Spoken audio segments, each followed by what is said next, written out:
Let's get started. My name is Martin Brynskov, and I'm the moderator for this session. Quite excited to be here with you, to be here in Barcelona, be speaking about what is very dear to my heart. How do we get some action that is answering all the big questions that we have? My background is in, let's say, both the technology side and the societal side. And to be honest, the technology is the easy part. So this session is about what can we do to make the systems more open and agile in the public sector, and maybe even further than this. So I'm very happy to welcome to the stage Anna-Kaisa Ikonen, the Mayor of Tampere, and also the colleagues Olavi Luotonen from the European Commission, please. Burciaga from CIVIQ Smartscapes, US. Dan, Michel, Michael from T-Systems. So you see we have a nice lineup of suppliers. We have the demand side. Let's say today I also represent the demand side, being the voice of the cities. And we have the European Commission trying to connect the two. So I'm quite excited to hear what you bring to the audience. And then after the presentations, we'll have a nice time for discussion. And you can bring your questions to these excellent people who are not just beginning to think about how we can make open and agile systems, but they've been doing for some time. So I welcome you to share your experiences and perhaps also share some of the things that you find difficult, so that we both get all the good stories and maybe also, okay, so where are the barriers that we are still looking for? Okay, so Anna-Kaisa, may I invite you to begin the session? Let's hear how it's going in Tampere. Yes, thank you.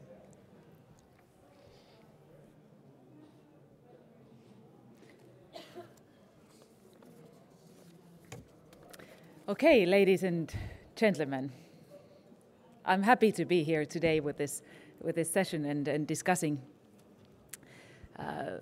these open and agile things. I bring to this panel my perspective as a medium-sized Finnish city concerning urban development. And why I'm bringing this up this way is that I think that it is just these growing medium-sized cities who, like Tampere, that are best equipped to adopt these smart city applications altogether. These cities are large enough to implement bigger investments and many development projects, but they are also flexible enough for quick experiments and for developing ecosystems that bring the companies, the research, the city, and the residents together to find some new brand ideas.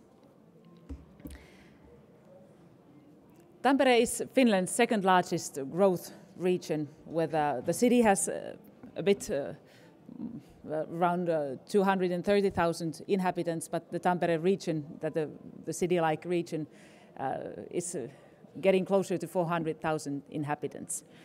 And we are growing with around 4,000 new inhabitants each year, so this is actually the second fastest growing region in Finland. Tampere's strengths in this smart city development include strong industrial background. We have been Finland's strongest industrial city ever since 19th century. Since the mid-20th century, Tampere has been a university city, and this has enabled a gradual evolution to a high-tech city that we are nowadays. For example, the world's first mobile phone calls were made in Tampere, and we have several, I'm not going to list them here now, but we have several things that we have been doing as the first in the world in this sector. Today we are seeing some kind of a bigger change in this ICT field, and the experts in mobile technology in Tampere are moving from designing mobile phones to very rapidly establishing new companies. And Tampere has thus become a city of the developers of digitalization and the Internet of Things.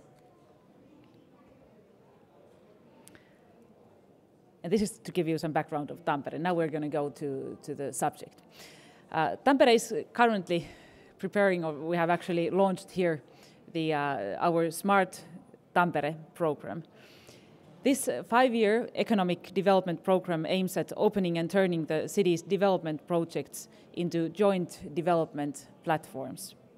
We hope this will speed up digitalization and adoption of the Internet of Things in the city's services in a very wide range. Grow smart together. It is our slogan in this program. And with this program, we want to invite international companies, startups, and smart-ups to join the cooperation in this field. Here you see the points of our Smart City program. In our program, we want to develop public-private partnership, and actually we talk about a whole ecosystem that we want to bring out here. And we have recognized the areas that are vital for the city to be the ones that we concentrate on in this program. You can see these areas here. Smart industry. We have a long history in building smart machines, and as an industrial city, there's a lot of potential in this field. Smart government and the citizen, we all talk about, and especially when we talk about openness, we talk about smart citizens and opening the governance, not seeing as ourselves as city as a governance organization, but as an enabler and as a platform itself. It's a cultural change there. Smart energy, water and waste, that is about the infrastructure and what kind of possibilities. Here, as you go around the points here, you see a lot of interesting things that we are also looking at in Tampere. Smart health and smart well-being is one of the points. Smart mobility, well, we all know what this is about, and smart buildings.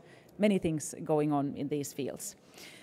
Our objectives in this program is to achieve growth and value for all Smart Tampere ecosystem participants, increase Smart Tampere ecosystem participants' international competitiveness, attract and grow talent, knowledge and skills in a smart Tampere ecosystem, contribute to a sustainable and smart Tampere community, and increase the quality of life in Tampere. So altogether with these objectives, the aim is to get a win-win situation to all partners in the ecosystem. I'll give you 3 examples on what this means in practice in our city development. The aim of this Smart Tampere program is to open the city's major projects for joint development projects. One of the largest them is the so-called five-star city center program, which has many things inside of it, but I'll pick up the most critical ones. So we're going through some very big investments in the city center right now. The deck and the arena that you can see up here, it is starting in the beginning of next year. And this will be built over the railway tracks next to the railway station, so it's going to be a very huge arena. And this multifunctional arena and residential and business premises will be constructed on a deck above the railways.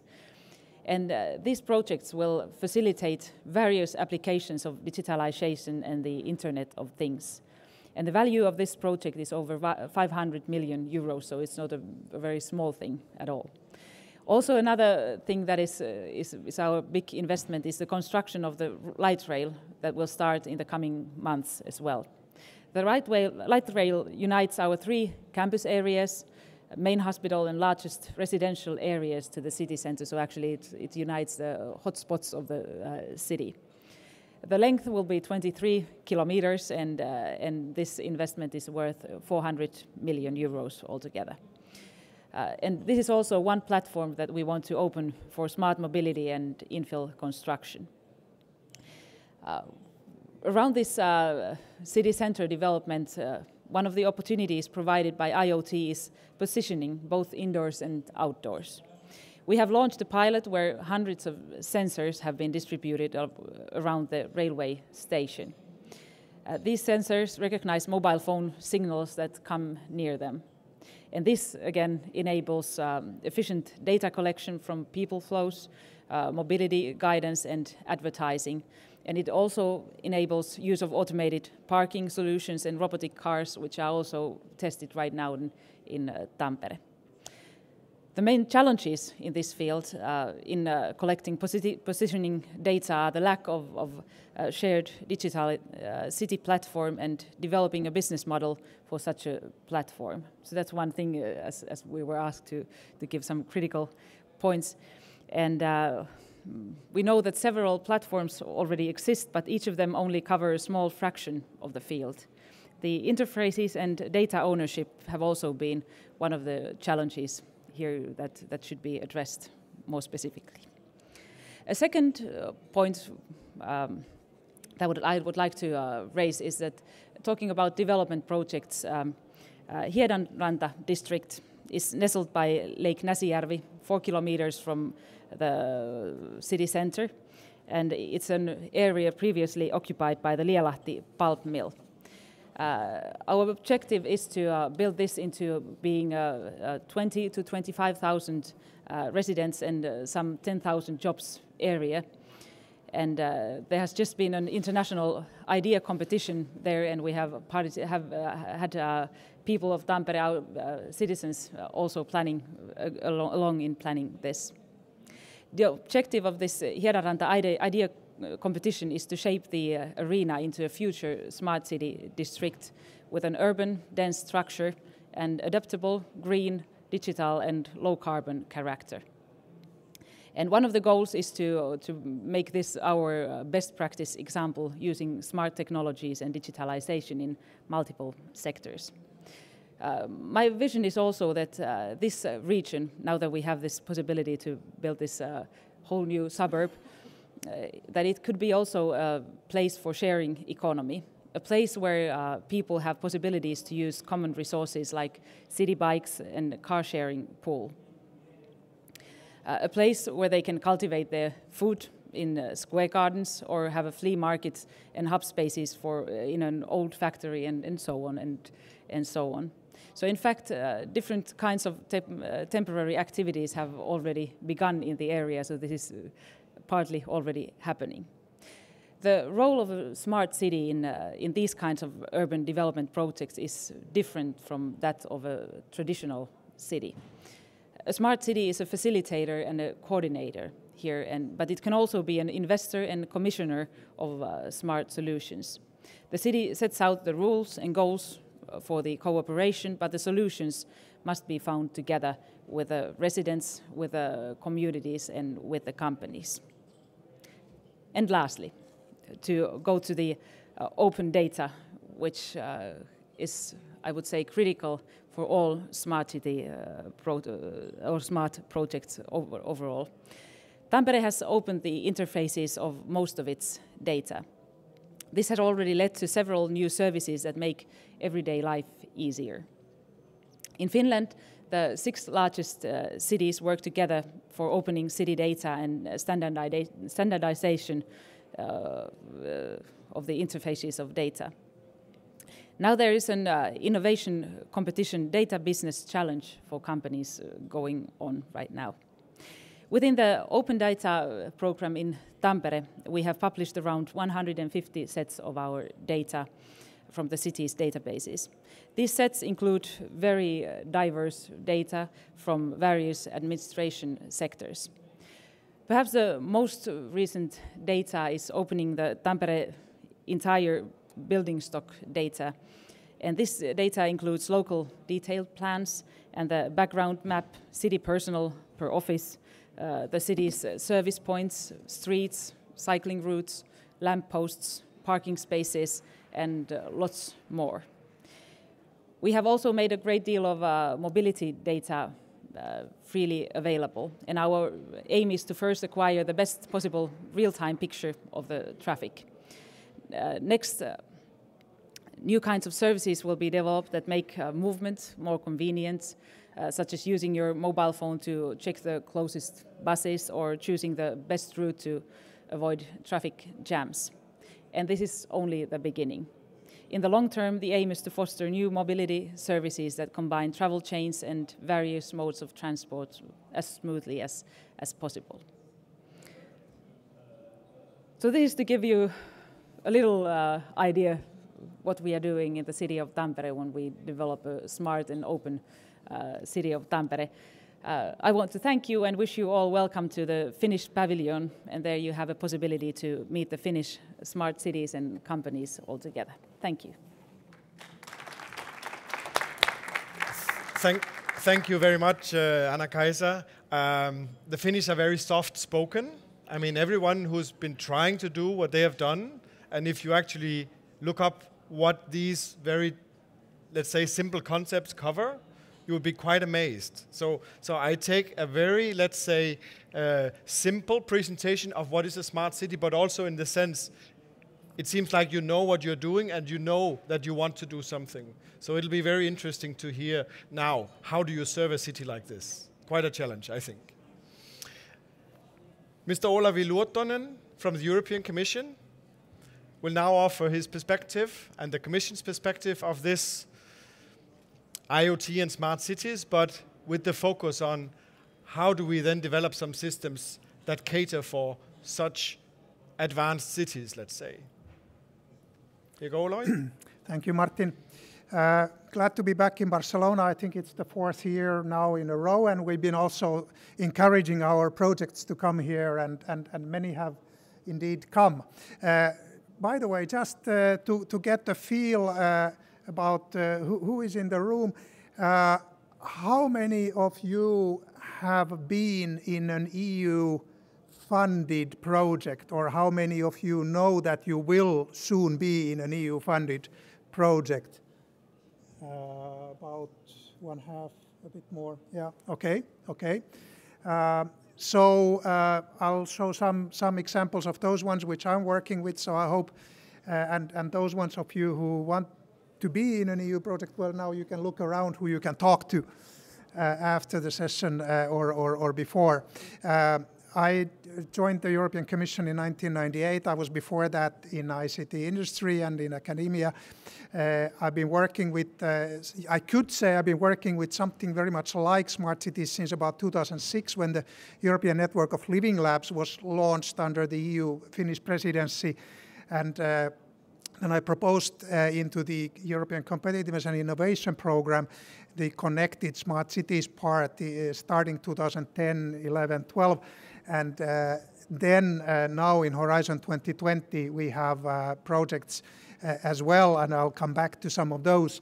Of course, we have colleagues in some other units as well who we are collaborating with.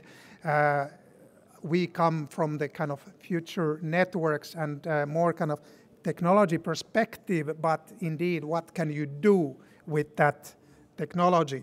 And so I come from DG Connect, and our unit currently is called Internet of Things.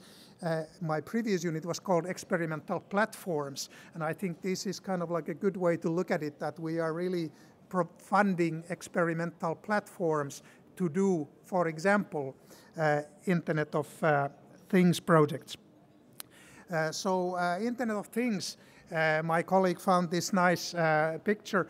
So Internet of Things is arriving, and people feel that, yeah, it's actually arriving like it's here now, but what should we do together to make the most of it? So, for example, we have now since 1st of July a specific unit at our Directorate General for IoT, headed by Mehtil Rowan, who used to be Public Services Head of Unit. So again, we are kind of connecting the public services side and the technology side. And what is it that where we should fund projects? What is it where these projects would then be feeding into EU policy, to be feeding into sharing experiences, to be feeding into not everybody having to kind of do their own mistakes by themselves, but to talk together. What is it that we can do together? So this is like the mission of our new unit. That's of course not the start of IoT Internet of Things projects at all, but it shows that it has come up to the stage where it also on our side has now a special unit. Our Internet of Things action plan has 3 pillars. Single market for Internet of Things. We're talking very much about digital single market for many things, but we also need the digital single market for Internet of Things, because obviously if there is no market, that's no good for anybody. It's not good for the cities, because you need kind of one-off solutions. You may get locked in. Same is true for the companies. Companies may get locked into one city only, and if there's no market, there's no scaling. That's not good for the companies either, and it's of course not good for the citizens, because if the cities don't get the modern solutions, well, then the citizens don't get the services which would be enabled by these new solutions and technologies. Second point, thriving IoT ecosystem. Indeed, again, the city Anna-Kaisa was talking very much about, how Tampere has, for example, also the industrial side. It has its own ecosystem which it is working with. Same goes for many other cities. Only when this ecosystem is balanced, where there are cities, where there is industry, where there are different companies, small and big, and then that's also good for the citizens. Human-centered IoT as a point number 3. Indeed, this technology as such, of course, doesn't cut it. It needs to come from what the citizens need, what the cities need, and that needs to be carried out in a human-centric view, or otherwise, well, the cities won't buy it, they won't take it up, and the citizens won't take it up and use those technologies and the solutions that they enable. In concrete things, for those of you who want to go further into these, and many of you already know some of these, but these policies have been then engraved in the recent communications on digitizing European industry and on prioritize of standardization for the digital single market and the free flow of data initiative. Again, standards are important for the birth of a market, and a market is good for all involved. These objectives are then coming into reality by partnerships, by boosting EU digital innovation capacities, for example, by the EU-funded projects, and providing the appropriate regulatory framework where it is needed. Next steps on this side, on the digitizing European industry strategy, IoT Implementation Plan is now being developed and indeed implemented over the next 2 years. We have research in the Horizon 2020 Innovation and Research Program. I'll come back to some examples on that. And we are working together with our colleagues in different units and areas of the Commission. And there is also a roundtable in that area, specializing also in IoT. I'll now go into some project examples. I have in my portfolio in our unit, I have first, I'm taking up 3 concrete examples here. Organicity. Organicity is about co-creating smart cities of the future. It's very much about how to engage the citizens and the cities, and indeed then their ecosystems together to co-create those cities. And it is now in its 2nd year out of 3.5 years. And these are some of the aims. And I would just like to point out that there are also, for those of you who want to do experiments, there are open calls. There was one already, and there will be another one to be published this spring.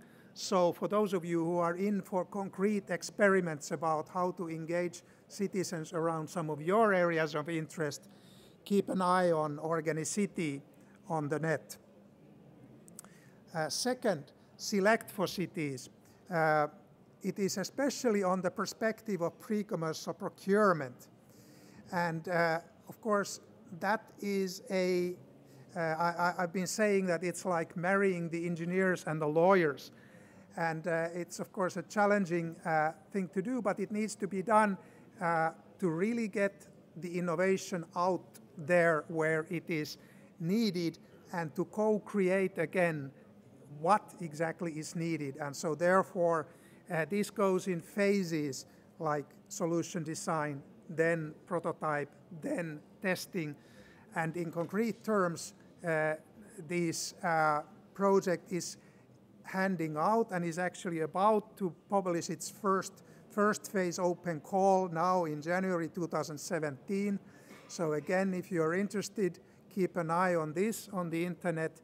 The challenge is to design, prototype, and pilot a platform capable of linking cities' IoT infrastructure in order to allow for new Internet of Everything in a wider sense, scalable products and services. And Helsinki is leading, Antwerp is the lead procurer, and Copenhagen is the third key city here. Large-scale Internet of Everything labs.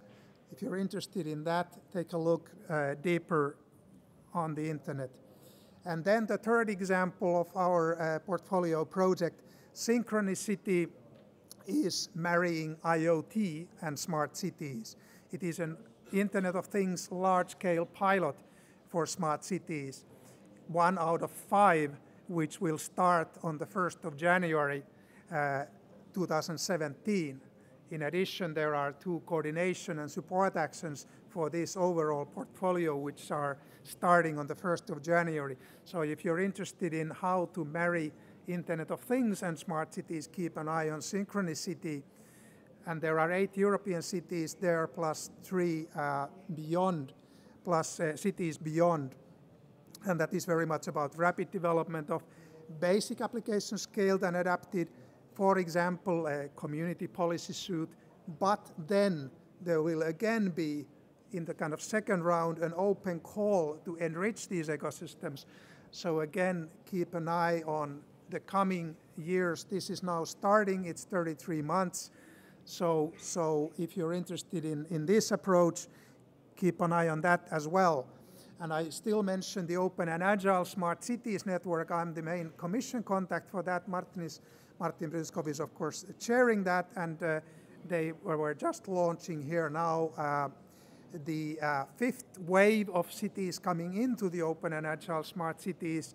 Now Greece, Hungary, and Norway joining today. So this consists of it is a network of national networks of cities, which has grown up in the past 2 years, has now 104 cities from 22 countries.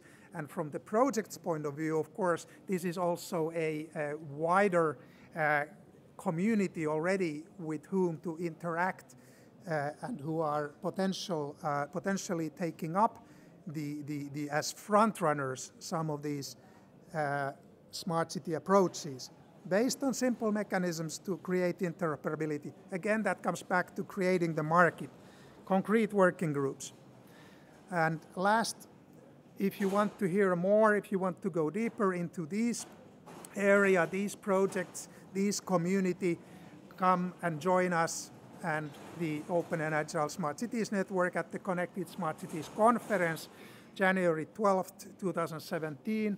Anna-Kaisa will be there as well. So that will be a whole day on this. There you see some of the parallel sessions which will be there, and that will be hosted at the European Committee of the Regions in Brussels, and the registration is open in that address.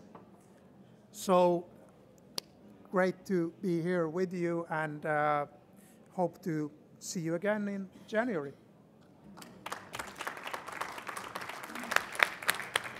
Thank you, Olavi. So now we have heard from the, let's say, the smart city. We have heard from the matchmaker, who also have some seed funding.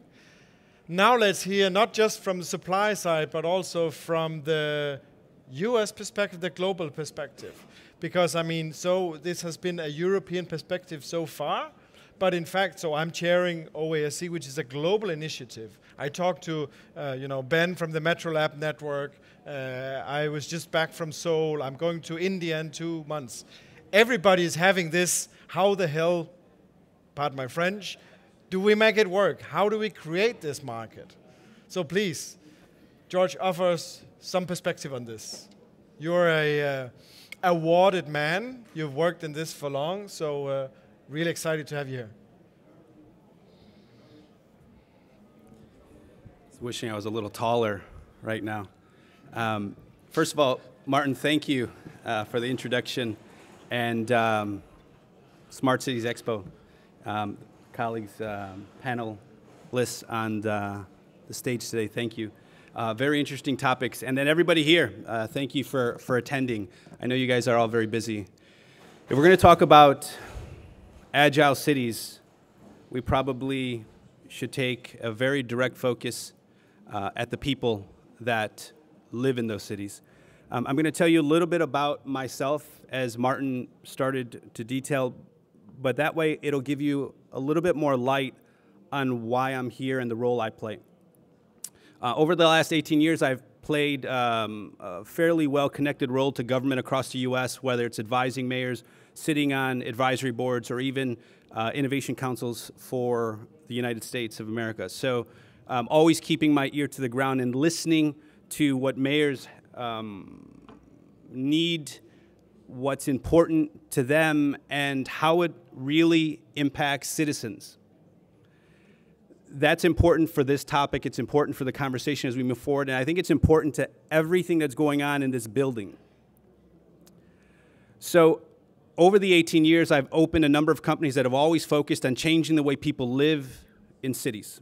The last one 10 months ago, 11 months ago, was acquired by CIVIQ Smartscapes, the company I work for now, and oversee government innovation for the world, and really focused on ensuring that not only our message, what we do, our solution, can be applied to cities across the world, but ensuring that it makes sense. There has to be a very logical purpose up front. It's not about selling the box or the service. It's really about the impact and the change it makes in people's lives in the cities they live. That's a very distinct difference, and it's a very distinct approach that CIVIQ has taken and how they deliver opportunities that really enhance the way people live. So it's going to be very important as we think about this and as we move forward. So with my role at CIVIQ and the topic today, building an agile city, and let me also say, I see the Cisco folks in the background. Thank you guys for coming, and other partners that are here too. When we think about agile cities, let's take a very unique approach at who the customer is. I usually don't refer to the people that live there as citizens, but humans, people that actually will engage content and city services and actually breathe and live in that city. I've always believed, and I brought this motto to CIVIQ, that the heartbeat of every city is its people. I want everyone to think about that. I'm not saying it because you're here, I'm saying it because it's true. Cities react to people.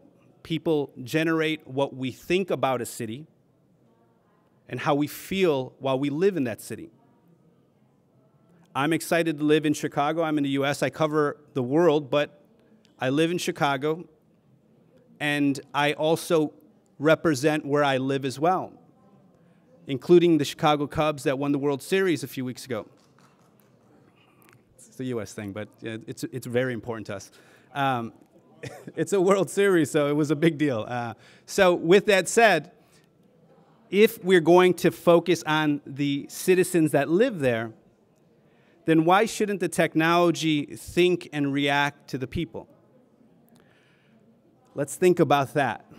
We're busy saying everything is smart, everything's intelligent, but how often does it actually make a difference, that true efficiencies to the way a mom and her 3 kids live? Put it into perspective. Not just that I got a bus there faster, but could I tell how many seats were available while 20 people were waiting and there were only 2 on the bus while it's snowing in New York?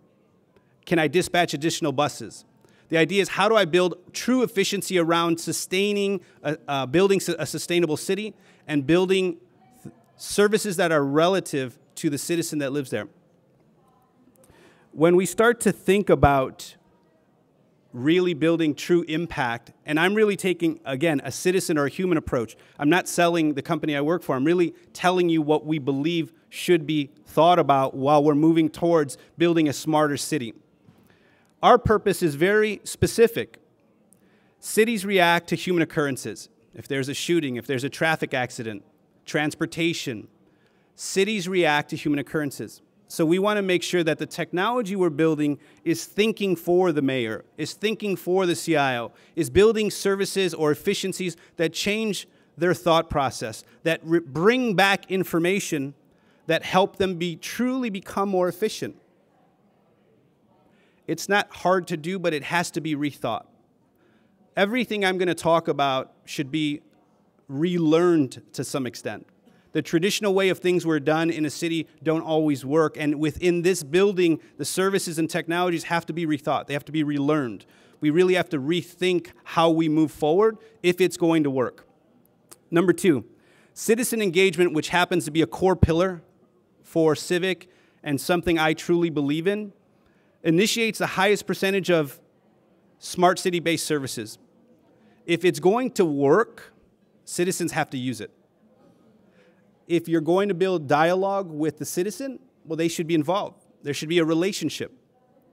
I've always felt it's been a very large weakness for cities across the world. Having that direct dialogue or conversation with a citizen is hard to do. Not a weakness in a negative perspective, but a weakness as there's a gap.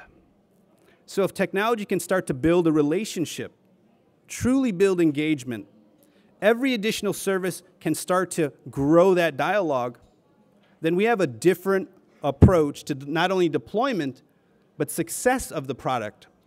So it's not about the shiny box, but it's how effective was it? Are they actually using it? And what's the growth potential from that with additional services that you're laying on? And I've heard a number of really amazing opportunities being deployed, which is great. But and I heard citizen engagement within within the conversation as well. We really think that it has to be a vital component. Number 3, and I kind of touched on it, humans will dictate not only the features and function. So again, if I'm going to deploy something, I probably want to ensure that it works around and with the people that live there. Let's not deploy something because we think it's great, or someone told us it was, or because everyone else was doing it. Let's actually understand the impact. Let the citizen gauge its function and features.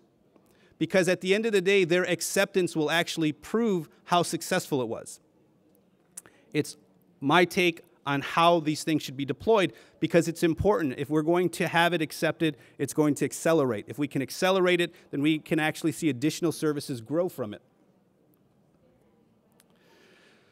If we look at the bigger picture here, for us at CIVIQ, for other partners in this building, for mayors, CIOs, which there are a number of them here that I work closely with, Chicago, New York, and San Francisco. Miguel's here. You have so many folks that really think, Samir from Atlanta, guys who really think outside of the box, who are actually listening to the citizen, who are watching its acceptance. There's a few things that will happen. So at CIVIQ, which I haven't told you, and it applies here, we actually build a base, a core group of services on interactive digital devices. We call them Smartscapes, kind of like the little box in the corner or some of the other devices here.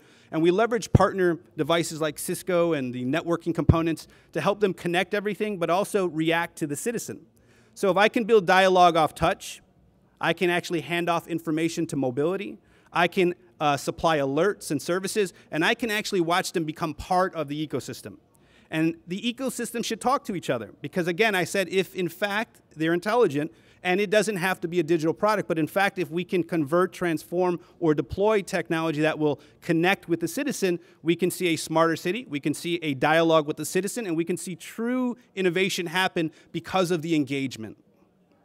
So we'll see a lot of that within what we deploy as this base, and we'll see partners like Cisco's and others bring in these layered services for traffic lights, lighting, safety, security, transportation grow from this to really build value. We also offer revenue against this. Again, when I said we had to rethink how things were done, we also have to think how they're purchased and how they're paid for.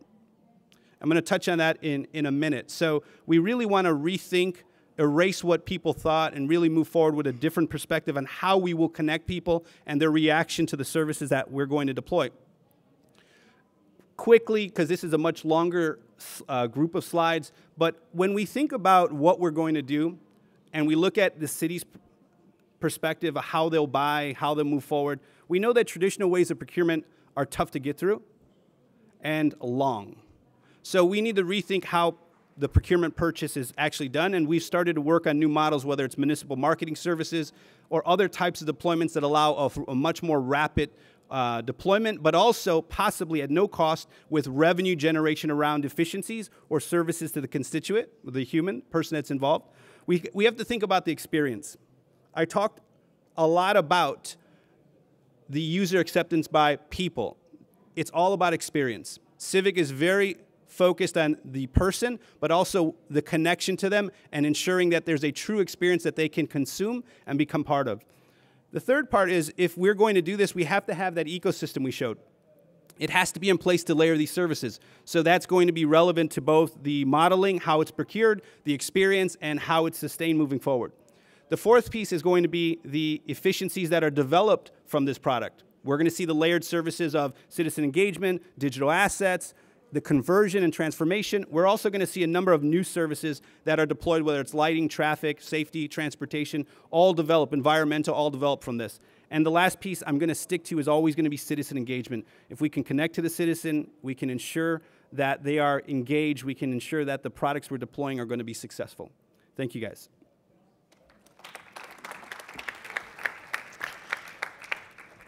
Thanks a lot, George. You come around, you see many places. We'll come back. I'd really like to hear your reflections on not just looking on. We had the European perspective, but also looking at the examples we got here. So maybe reflect a little bit on that later. Dan from T-Systems. So you provide infrastructure for some of this. So you have some ideas about how to be helpful in this data economy or data society. So thanks for being with us. Looking forward. Thank you. Okay, my name is Dan Michael, and is it on? Can you hear me? Good. Yes. Sounds quiet here, back here. But my education is a journalist. Okay, so I'm used to meeting deadlines and getting something done. Then I realized there's no money in journalism, and I went to start building telephone networks. Telephone networks also is about getting something done. So what my focus is, from a business development point of view, is putting Deutsche Telekom in a position to get something done. Okay? So what you'll see from me today, I won't go into too many details about the exact solutions we're providing and what platform we're providing, but I'm going to talk about the definition of what the result should be, about getting something done. Okay? And that's what I want to talk about, open and agile services. What is open and agile services? Open is a requirement, it's a building block. But to me, really, agile services is a result. Okay? So you start with, what do you want from your city? And the result is you should have open and agile services. You should have new services you can create. As Anna mentioned, the city is creating new services on top. So we don't have an internet of lights, we don't have an internet of parking, we have an internet of things. So smart street lighting is not the end solution. It's a piece of that solution on a platform, and then tying not only streetlight data in, but understanding how that ties back into your energy efficiency and other items. So maybe you have an overall view from a city perspective of your energy bill. Seems like a very simple thing. But we really need to define what is it that you want out of your smart city so that we can start putting the data pieces together to get to the smart city. And to make sure that when we implement these parts of the smart city, we're doing it in a way where you can access that data and do more with it. Okay? So the result is doing more. From a telecom, you have point of view, we help you consider all these things, but time and budget is always a consideration. Your existing data and your existing services. Most of the things on the floor out there are talking about how to generate new data, but you already have lots of data. So what do you do with that data? Right now, most cities, at least in the Deutsche Telekom footprint, which I'll show you, probably are not doing very much with it. So the idea is how to digitize that. We heard the digitization plan mentioned. But really how to digitize the data, use that as your building block, knowing what your pain points are, put something in place that solves it. And then along the way, to me, open and agile is having additional data that helps you solve things, because your city will grow. You'll solve things and you'll run into new problems. And being open and agile means at the end of this journey, being able to solve the new problems too. Okay? Or having at least a platform to do so. And that's what we'll talk about today. And of course, I work for telecom, so communications is the biggest circle on the map. So what we look at is we look at three different things from our point of view. Okay? The first is connectivity, connecting as much as you can. Okay? And I'll get into more details about this. And we're making a play towards, of course, we have our regular GSM, 3G, 5G was coming out. Narrowband IoT is our preferred technology, and I'll tell a little bit about why that is. Okay? Then, once all the data is generated, put it all in the same language. Make it usable for yourself. And this is where we have partnerships with different companies. I can't see the back row, but I heard that Cisco's in the back row. They're one of our technology partners, along with others. But we have a platform that is really vendor agnostic. We're talking about a multi-vendor IoT platform that allows you to utilize a lot of things from Cisco, from other partners. And we also, coming from a European footprint, we need to use local solutions. Because as a mayor, if there's mayors here, you also want to incentivize your own homegrown solutions. Okay? So the next part is, well, once you enable that harmonization layer, it's really now about doing more. This top level is really what I see. New service creation is really what open and agile services are, cities are all about, and services. Okay? And this is our, Deutsche Telekom has what we call T-Mobile organizations, or our NATCOs. And it's usually in the CE footprint. And we also have our T-Systems organizations. We have T-Mobile USA, we have T-Systems USA, we have T-Systems in South Africa and Brazil, many different locations. But we're focusing mainly with our smart city activities at this point on Europe. And we've done a couple different sets of pilots here. And we have narrowband IoT pilots in Germany and in Greece, doing some small parking sensors. It's in the future, but we're starting it to get experience, doing something, getting a result, learning from the result. The second thing we have are vertical pilots, which are really pilots without platforms. We started these 2 or 3 years ago. We're doing these in Budapest.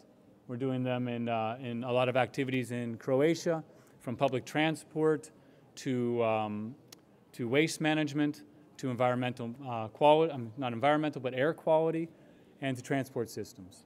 But in our newest and most recent pilots, which are used as examples, we're bringing in the platform layer. Because really, that end, we learn too, right?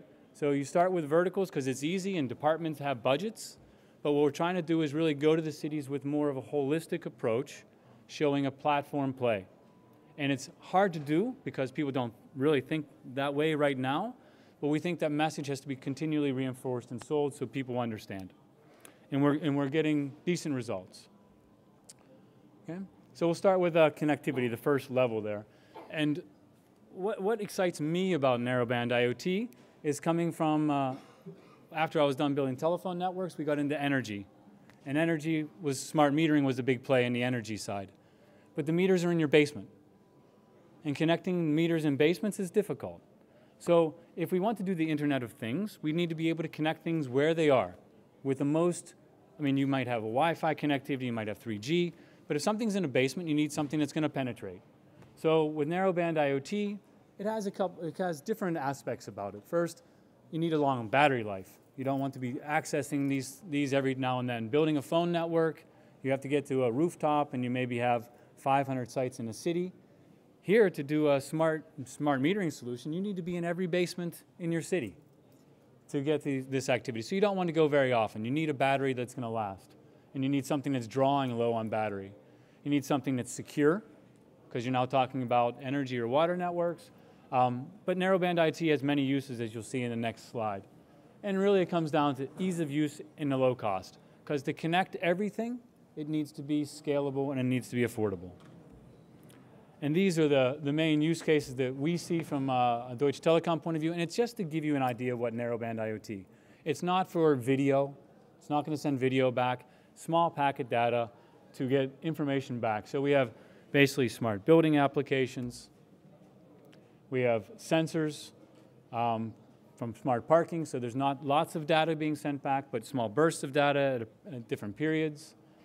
We have smart lighting. So smart lighting is, it'll be on and off of your lighting, but you have certain dimming schedules, and then you have different data items that can come from that, how much energy is consumed and temperatures and other bits of information. The next is smart waste management. You'll have different things you can do with the sensor there, the fill levels, so the truck doesn't need to go everywhere all the time, and it needs to go there probably more often in other areas. So again, another low consumption, low battery point of view. And the last is smart metering, which I had mentioned. So all of these bring up good use cases for narrowband IoT. If you're talking about a video application, of course, we would need a different type of connectivity. And you from the city or from a implementation point of view need everything in your hands to be able to offer smart city in the most affordable way.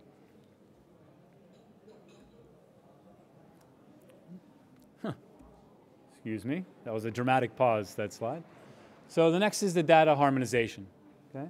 And this is just an example. Your procurement process is in a city, or a city's procurement process is going to mandate that you might have multiple solutions downstream. So different sensor providers, there is a connectivity level, so what is controlling the sensors and feeding back. That is usually going to be dictated by, if cities have the luxury of rolling out all street lights at one time, that's fine. But normally they'll do it in lots. And each time it's based upon the low-cost vendor, okay? So that's a requirement.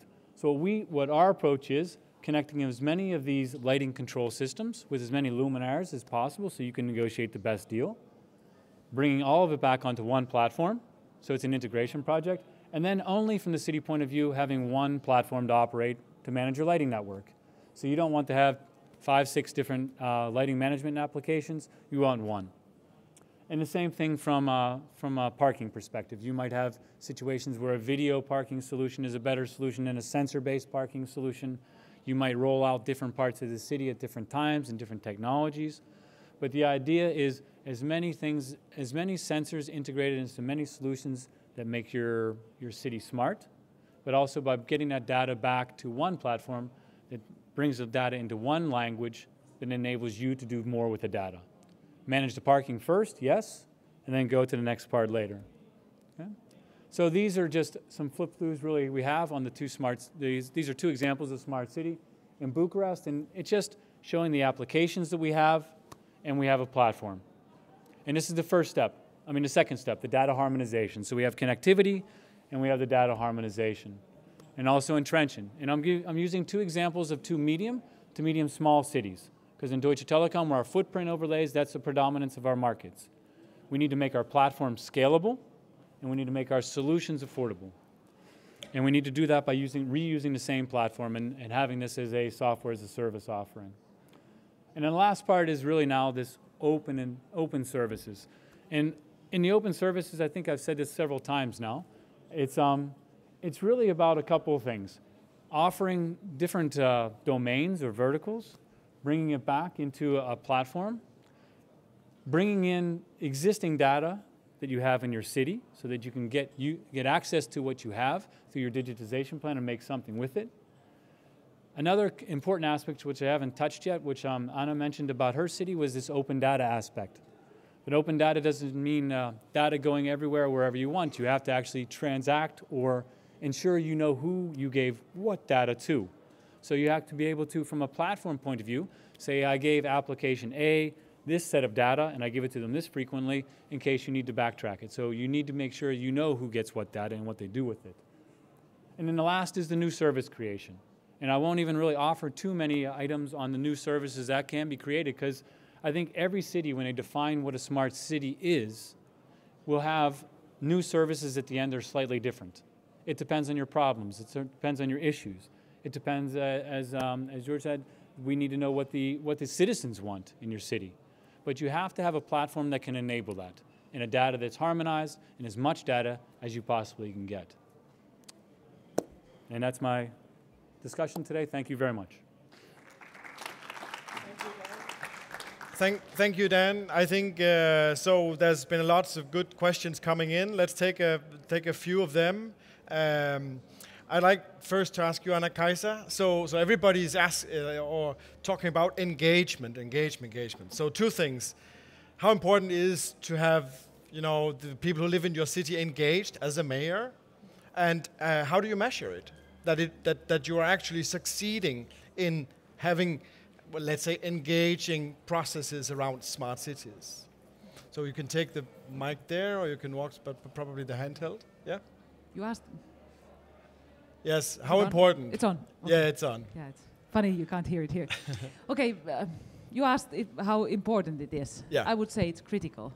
So like top 1, top 3, like top. It's definitely in top 3. Yeah. Yes, because it's you can't do things nowadays without the people along. You would miss so many good ideas, and you would get miss the engagement of people, and so that they wouldn't feel this ownership in whatever you do in the city. So I think that's the main thing. And how do you measure? Actually, you can see it in many things. You can see it in the success of. I know you can have measurement tools. That's the technical side. But I think how you see it is that, do people feel home in the city? Are they satisfied with how you're developing the city? And that's a critical thing. Okay. We just opened yesterday a tunnel which is one of the biggest tunnels in Finland. In my cities, it goes under the city center. And it has been a big thing. It was a very difficult decision made in our city. So after making the decision, we wanted to make this something of all people. And we have been telling things about it each week and having discussions around it and everything. And before opening it for the cars, we opened it for people to go for a cycling competition and for walking. And we were expecting maybe some thousands of people, maybe 5,000, 10,000 might come up. 50,000 people came in walking in a city that is not so big. It's not a million people city. It tells that people want to be along. So 1 out of 5 came to this. Yeah. Indeed. So just last on this. I mean, do people talk to you about the smart city? Is that something that you as a mayor get? I mean, do you get complaints? Do you get cheers? Yay, we're a smart city. I mean, do they do that to you? Luckily, yes. Yes, I get some ideas. People come with ideas, but of course there are people also who are worried about digitalization, and especially the elderly people. We need to focus on how to make it. The usability is one of the things. How you look at that. Yes, they do, and I hope they will more. It's also about the language, how you talk about. I don't know. We all have different languages here. In Finnish, it's very hard to find a proper word for smart, and then you have to kind of find always the right word in using it. Yeah. And soon we will just drop the smart and it'll just be cities, and everybody would expect all of this stuff to be in. So Olavi, one question that's been coming up to you. So open and agile. Big European projects, are they agile? Can they be? Well, I've certainly been working very much on trying to facilitate them being more and more agile. I always tell my projects when we meet for the first time, I tell them, now, if you will in 3 years have done exactly what you promised, I'm very worried. Because that means that you have at some point lost touch with the world changing around you.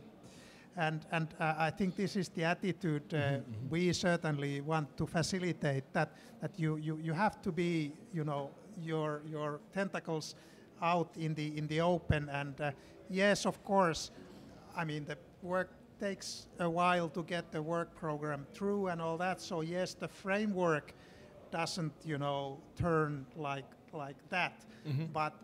But certainly I think having this, like we're having now reviews, we had one project review on Monday, we're going to have one coming up, have the reviews exactly when they are needed in the process, like those projects which I was talking about. Have the reviews then, have the feedback then, have the different feedback. We have another mayor there as well giving feedback. We have technical feedback, etc. So in that sense, we're certainly working on having the projects being very agile, and I think having these communities, networks like the Open Agile Smart City is very helpful in that. And I must say one thing on Tampere measurement still, you had, I think, was it 40,000 people that were looking on your municipal council meeting over the internet when they made the light rail decision. Almost 50,000 people watching over the internet. And I tell you, it was a great show. I mean, also in the sense of, you know, the chair is really good. Were you dancing? Did you do anything to No. Yeah. So Olavi, you mentioned open calls, and it's like giving. So the big projects may be big, but then they give in smaller pots to more like in agile ways. I've heard reviewers encourage the projects to use this really like almost arts grants. I mean, be really, let's say, lightweight about it. Yeah. Is that the working? open calls was definitely something I wanted to put on every slide which had a project, because the open calls are there very important, and that's also a way of engaging, you know, you all, many who want to then come not with a 7 million project or 15 million project. Yeah, somebody needs to put that together as well, and that's great that that's happening. But then, you know, those who are not yet ready for the 7 million, well, come with a 60,000 great experiment, and then that may spark another, you know, really important thing. Okay, yeah. So George, one question that's coming up here, and I'm really hoping you can answer it positively. So these systems, okay, efficiency, engagements, or can they remove bureaucracy? I mean, can the systems, very nice, you said these are the priorities, and one of the big concerns about public services is that they're bureaucratic. I mean, like the question to the Commission. So can you remove the bureaucracy in the cities as well, or are you just creating even more, you know, opaque bureaucracy? I knew I was in trouble when you said if I could answer it positively.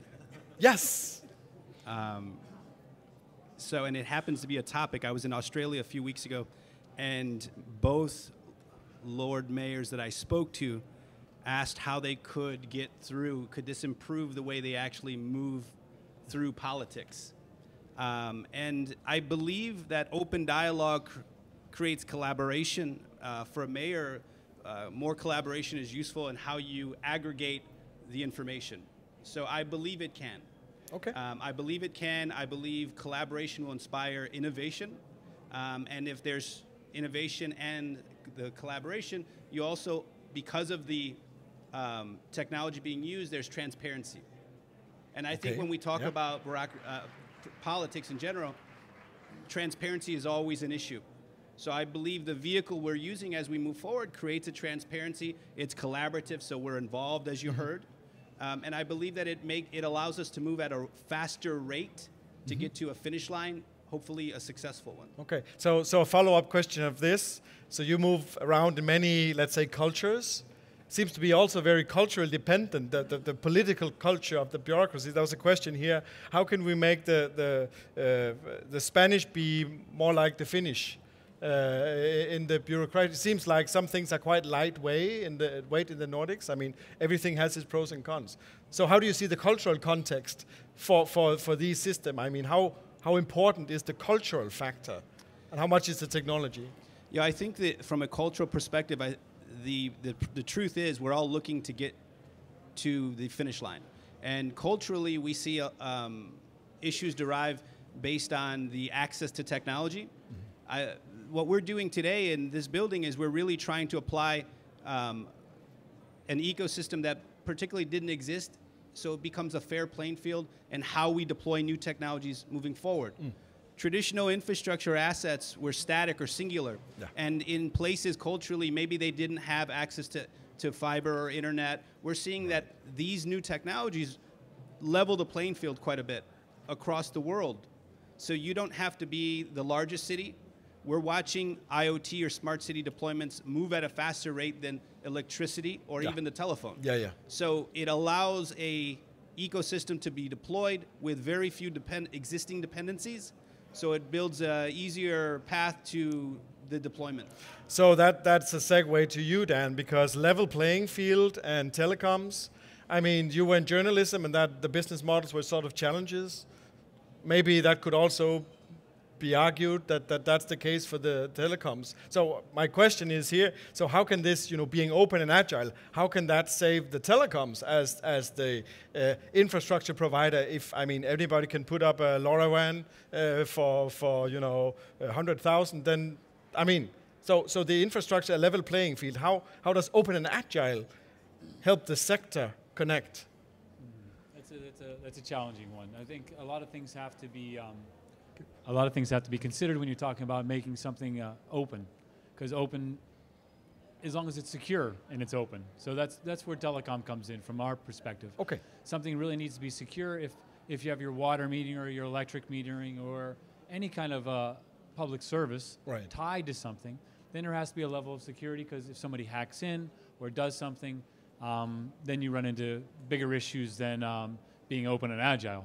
You have very serious security risk if the lights go off, or I'm not really sure what kind of parking data, what that could do to it, but from a traffic flow system or something like this. So that's, from our perspective, that's why a narrowband IoT would benefit from not using a specific example, but you really have to have that level of security, because you're there safeguarding the citizens as well. Here's a service, it's a reliable service, and it's a secure service. Okay. So compliance, accountability, standardizations, and being part of that is all key. Because as we saw in the U.S. I guess it was probably about a month ago, where people were getting into security cameras. Completely unexpected that they would come in through the security cameras. And it just was it's a new thing, something somebody didn't catch. But now with the standardizations, and as you go forward with different technologies, you'll be able to cut that off. So that's the worst thing you would want to do, bring smart city in and make it dangerous city. We also had the IoT denial of service attack that was actually run by refrigerators and toasters and whatnot. The appliances hit back, right? And knocked out the most of the US and some parts of Europe. Yes. So great to get engagement, being open, agile, but you probably want some accountability and compliance also in these systems. Okay, I think we should give the panel a great hand. The time is about to be up. Give a big hand to the audience. Thanks for coming, and see you online. Thank you.